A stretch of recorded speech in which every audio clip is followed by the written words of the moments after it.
Hi everyone, it's Basa, and today we're gonna review 2 guys and 4 girls? Yes, that's right.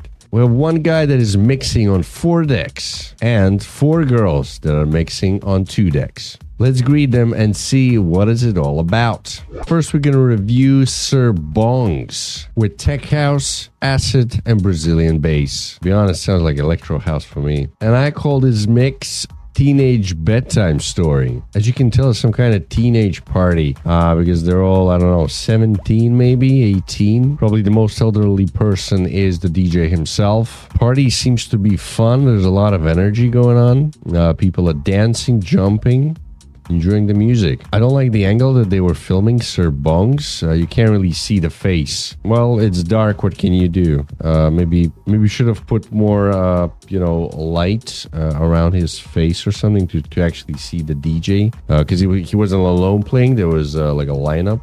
What I've noticed is in this genre specifically, it's very easy to lose the power. As low frequencies are so different just by a little tweak, so the basses are different, right? But as the low frequencies are so different, it shifts dramatically. It's either goes to the positive or the negative.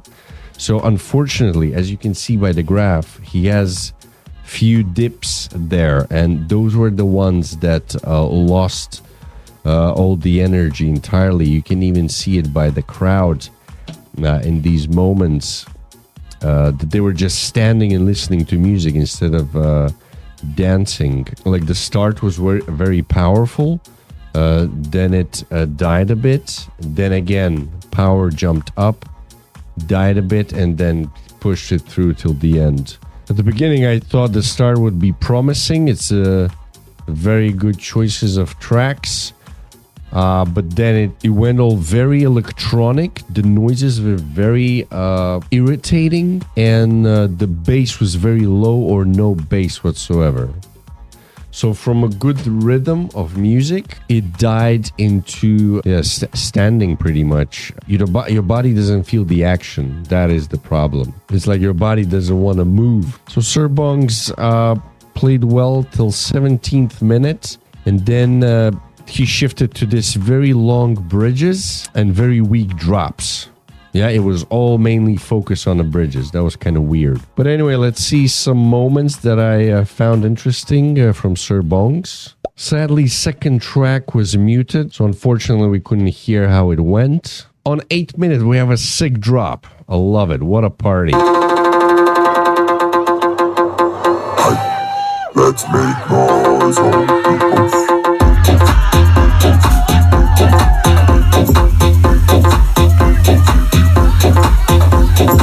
From such high power, he dropped into a very weak transition.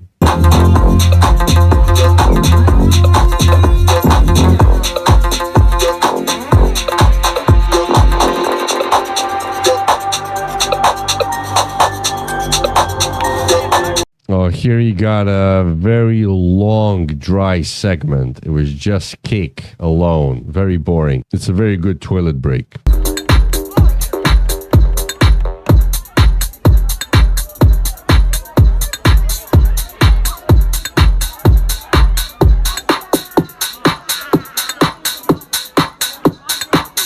Another dry transition on minute 29.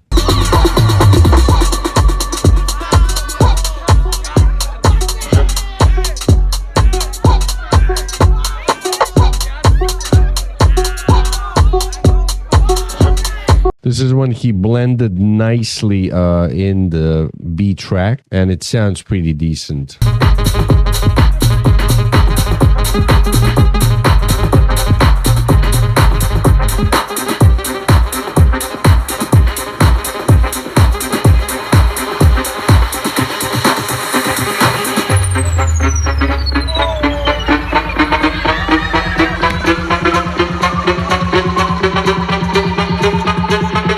And on minute 39, we have a root swap, and because of that, we have an energy loss.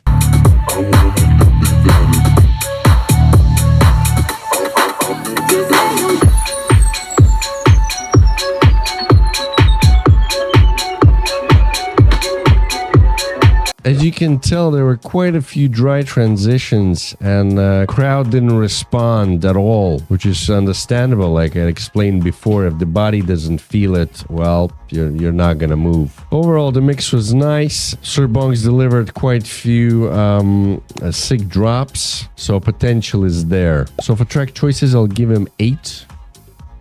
Performance and journey, 7. And for mixing skills, 7. Only because of those dry ones. Not entirely satisfied. Overall, it's 7.3. Decent score. Thank you. Right, next is Girls Don't Sink. Or should I say they can't sink? Or what the hell is going on? They mainly played garage, house, and bass. And I called their mix Girls Can't Hear. Quite a few issues I found there. Let's say different girl, different problem. I guess they don't sing for a reason. So Sophia Violet has mainly a beat match problem. G33 is obsessed with Indian music and sometimes she has an overpowered gain. Matty Chabi, I gotta say, she's the best out of 4 girls. She's the only one who has patience upon the transition. Like she's actually waiting and maybe she's even listening. I don't know. But she has it on. Like the focus is there. And Hannah Lynch has brutal transitions. They were mixing all together. I mean, like one by one throughout the whole mix. It wasn't like first like 20 minutes one girl, then 20 minutes second. No, it was just like circulating one by one. So it was a bit of a mishmash. There was a gain problems, beat match issues, all combined, all kinds of interesting, weird scenarios. I gotta say, you don't need 4 people for 2 decks. They should have like spiced it up maybe a bit, use all 4 decks and maybe, you know, experiment here and there.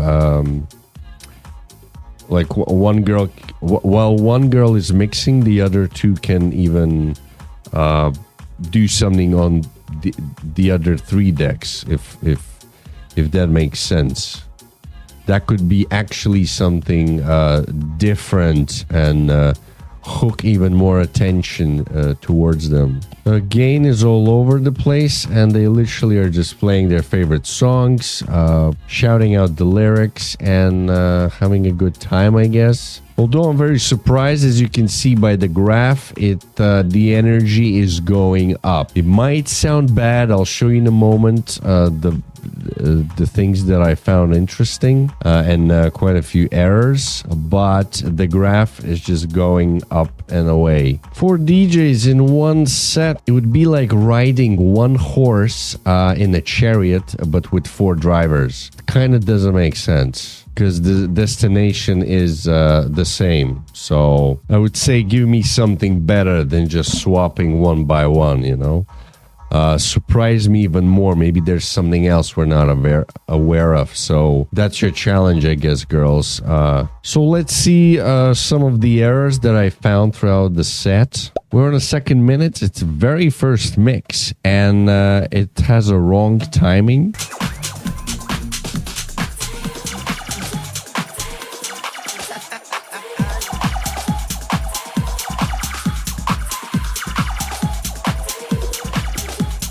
We're on 12:50 and this is like Gorilla is riding a bicycle.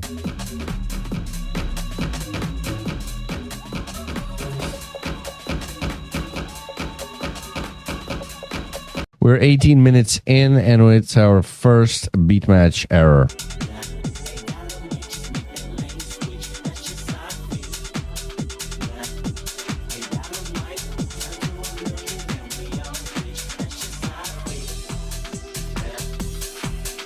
I think it's a bit too late for announcement and a full stop of music. Plus, we're experiencing some microphonics, so cover your ears for this one. We go by the name of Girls Don't Sing! Debut UK tour! The beginning of next year, it's going to be amazing. Brutal transition on 28 and beat match error on top of that.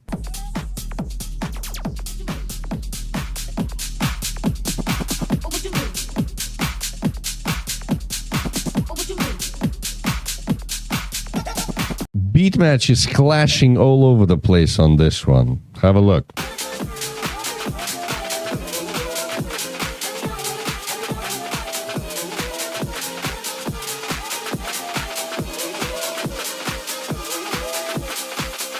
On 33rd minute, they're still excited about the fact that she can't beat match.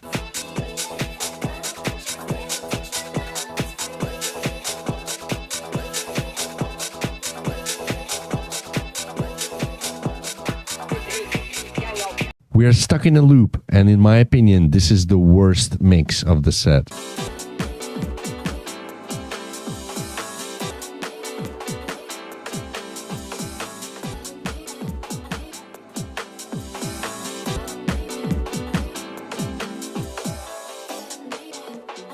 Who cares about the beat match? Just keep pumping the garage.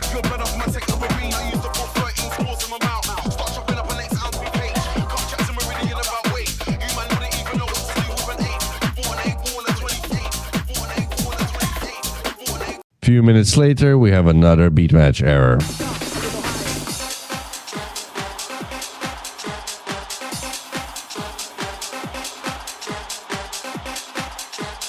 On 123, we have annoying rewind.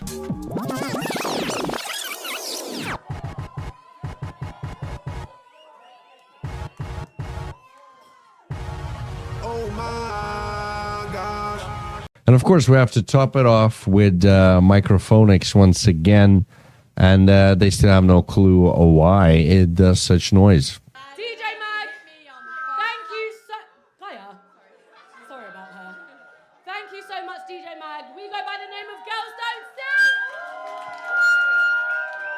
Sing! As you can tell, it was quite a disaster regarding the mixing, but the journey was not bad overall. The crowd seems to like it at the back, not as much as DJing, but the bringing the energy up is as important as making the flawless transitions. So for track choices, I'll give them 4.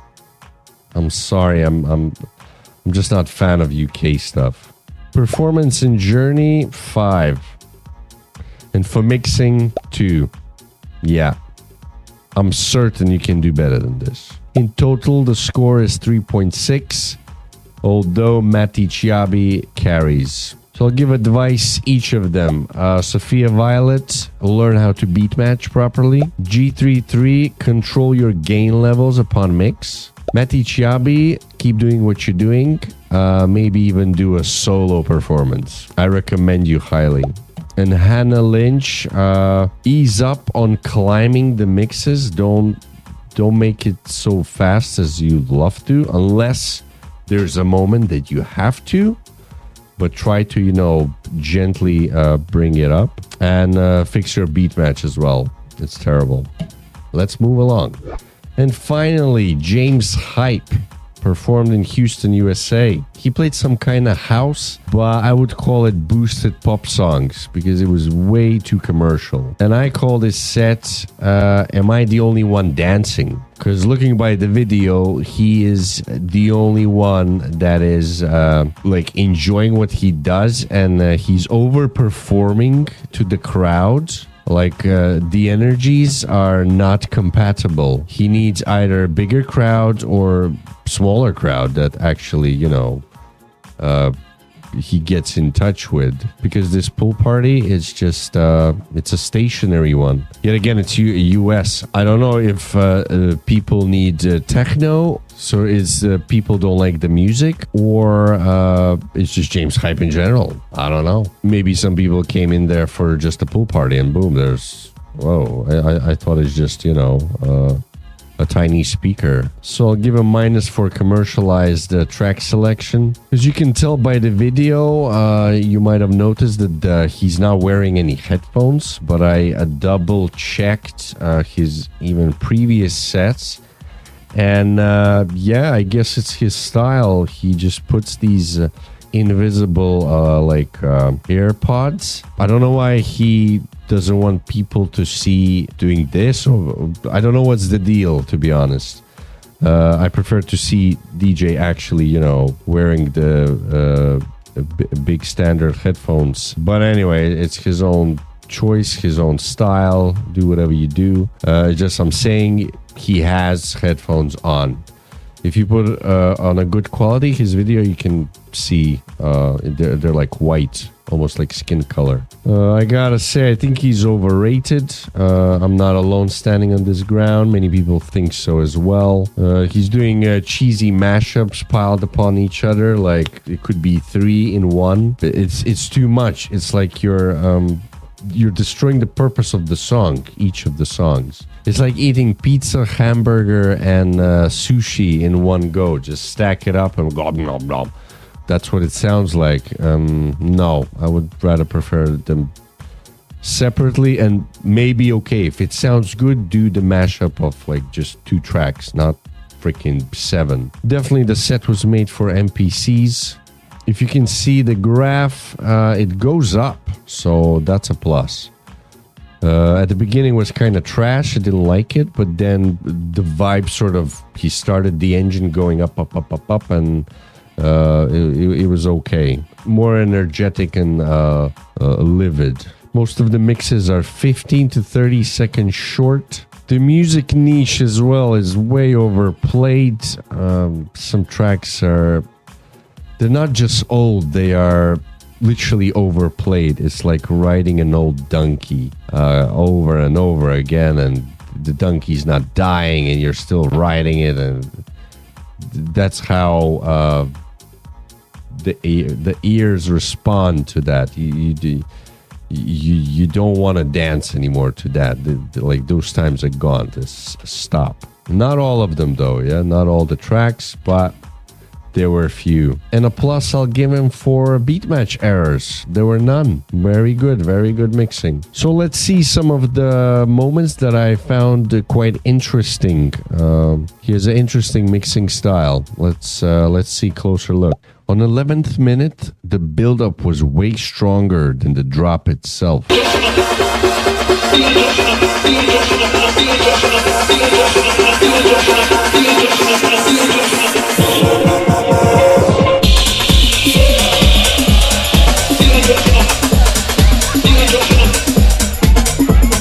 Up till now, everything was trash. Yet again, it was presented quite overpowered comparing to the other tracks in the set.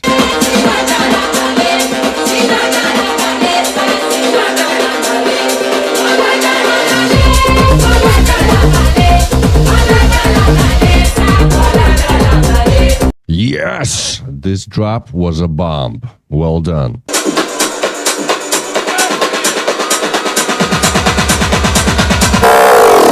I feel a little disconnected. Nothing but can't correct it. On 48th minute, we have a nice effect with the Q button. Right here, right now, right here, right now, right here, right now, right here, right now, right here, right now, right here, right now, right here. It's a weird thing to call yourself like that.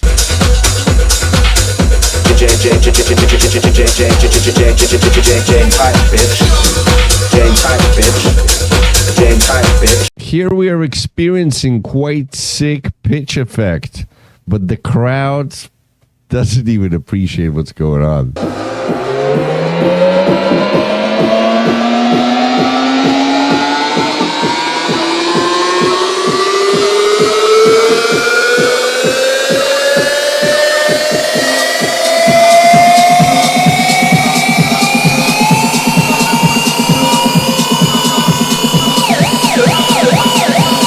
This is my favorite moment, followed by the drop. Drop it down low when the beat goes. Cheese.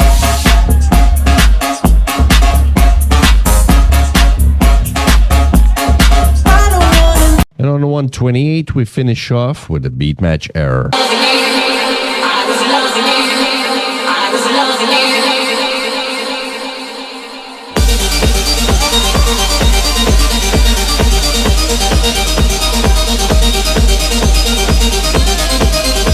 As you can see, quite a few moments were out of ordinary. He's a pretty good DJ. Mixing skills are excellent. Is he bringer of the hype? I don't know. I think the name doesn't match with what he's bringing up. It's not James Hype. He should be something like James Mediocre. That's why people say he's overrated. So for track choices, I'll give him 5. Performance and journey, 8. And mixing skills, solid 10. Overall, it's 7.6 for this set. The only advice I can give him, maybe dance less, and then maybe people will respond in a dance themselves. Otherwise, maybe when you overperform, people just look at you as a TV. Unless it's US crowd, I don't know. Maybe they respond to DJ in a different way, or it's just you. I don't know.